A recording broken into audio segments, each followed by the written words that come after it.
Bismillahirrahmanirrahim.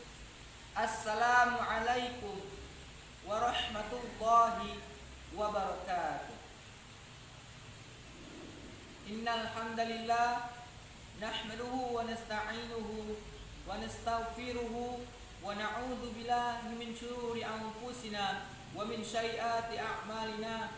May yahdihillahu fala mudhillalah wa may yudlil fala hadiyalah. Asyhadu an la ilaha illallah wahdahu la syarikalah wa asyhadu anna Muhammadan abduhu wa rasuluhu alladzi la nabiyya wa rasula amma ba'du. Qala Allah ta'ala fi kitabil karim, a'udzu billahi minasyaitonir rajim. Bismillahirrahmanirrahim. Wa ma khalaqtul jinna wal insa illa liya'budun. Dan aku menciptakan jin dan manusia kecuali untuk beribadah kepadaku.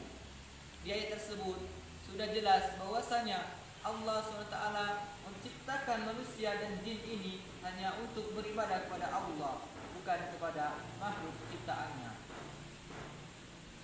Telah kita lihat pada zaman sekarang telah terjadi di berbagai daerah-daerah penyembahan kuburan para wali, penyembahan kepada pohon, penyembahan kepada batu, penyembahan kepada rumah-rumah yang dianggap mempunyai kekuatan-kekuatan gaib ataupun yang lainnya. Wahai saudara-saudaraku sekalian, puji dan puji syukur kita sampaikan kepada Allah SWT yang senantiasa memberikan kita kenikmatan, mulai dari kenikmatan melihat, kenikmatan mendengar, kenikmatan mencium, kenikmatan berbicara, kenikmatan berjalan. Beliau memberikan semua kepada kita. Kata Allah SWT dalam Qur'annya, firman-Nya yang artinya, barang siapa yang mensyukuri nikmatku, kata Allah, maka akan kutambah nikmatnya. Maka sebaliknya, barang siapa yang mengkufuri nikmatku, kata Allah, maka azab pula sangatlah pedih.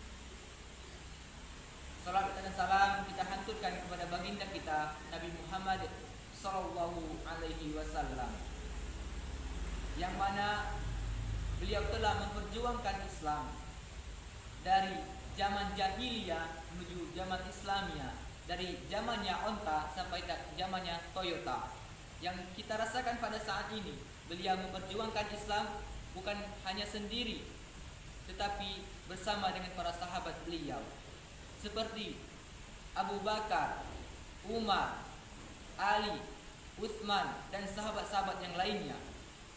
Beliau tidak sendirian dalam memperjuangkan kalimat, yaitu kalimat la ilaha illallah, tiada Tuhan selain Allah. Beliau rela mendapatkan tindasan, caci makian dari kaum Quraisy. Berdirinya saya di sini akan menyampaikan sebuah kultum yang berjudul diwajibkannya puasa pada bulan Ramadan bagi umat Islam, dan satu hal yang terjadi pada bulan Ramadan. Diwajibkannya puasa bagi umat Islam pada bulan Ramadan sesuai dengan firman Allah SWT dalam Quran surat Al-Baqarah, yang artinya, hai orang-orang yang beriman, diwajibkan atas kamu berpuasa sebagaimana diwajibkannya kepada umat sebelum kamu, agar kamu bertakwa. Quran surah Al-Baqarah ayat 183.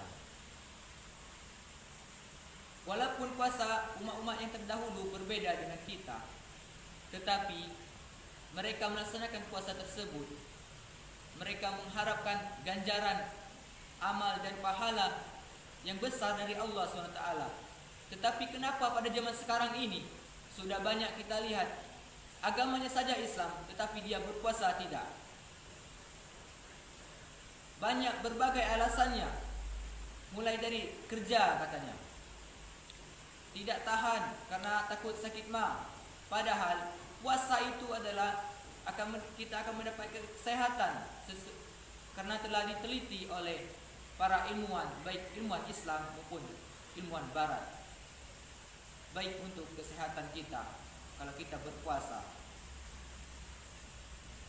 Wahai saudara-saudaraku sekalian, kenapa kita umat Islam pada zaman sekarang ini tidak melaksanakan perintah-perintah Allah? Contohnya saja puasa pada bulan Ramadan ini. Padahal ganjarannya amal ibadah yang diberi Allah SWT kepada kita lebih besar. Kenapa kita tidak melaksanakannya? Lalu Nabi Muhammad SAW bersabda, barang siapa yang berpuasa pada bulan Ramadan dengan iman dan mengharap pahala dari Allah SWT, maka akan diampuni dosa-dosanya yang terdahulu. Hadis riwayat muttafaqun alaih. Pengharapan yaitu mengharap pahala dan ridho dari Allah SWT. Wahai saudara-saudaraku sekalian, hal yang terjadi pada bulan Ramadan yaitu nuzulul Quran, turunnya Al-Quran melalui perantara malaikat Jibril, lalu disampaikan kepada Nabi Muhammad SAW, di mana surah yang pertama kali turun yaitu surah Quran surah Al-A'la ayat 1 sampai 5. Iqra bismi rabbikal ladzi khalaq, khalaqal insana min 'alaq, Iqra wa rabbukal akram, alladzi 'allama bil qalam, 'allamal insana ma lam ya'lam. Lalu malaikat Jibril pun mengatakan kepada Nabi Muhammad, Iqra, dan Nabi Muhammad pun mengatakan kepada malaikat Jibril, saya tidak bisa membaca. Lalu malaikat Jibril pun mengatakan hal serupa kepada Nabi Muhammad, Iqra, bacalah. Dan Nabi Muhammad pun mengatakan sedemikian, saya tidak bisa membaca. Dan malaikat Jibril pun mengatakan sedemikian lagi, Iqra. Dan Nabi Muhammad pun mengatakan juga, saya tidak bisa membaca, kata Nabi Muhammad. Dan Nabi Muhammad pun sedemikian kena menggigil beliau dan langsung pulang ke rumah, dan beliau berselimut dengan selimut yang tebal. Hal tersebut menandakan bahwasanya betapa agungnya Al-Quran, kitab suci umat Islam, tidak bisa menandingi kitab suci yang lainnya, karena kitab suci Al-Quran turun langsung dari Allah SWT, mukjizat bagi Nabi Muhammad SAW, petunjuk bagi umat Islam di akhir zaman ini. Ada dua petunjuk bagi umat Islam pada akhir zaman ini, yaitu Al-Quran dan As-Sunnah. Barang siapa yang berpedoman pada dua hal tersebut, niscaya jalannya akan lurus terus menerus. Dia tidak akan sesat kemanapun, karena dia telah berpedoman kepada Al-Quran dan As-Sunnah. Kesimpulannya bahwasanya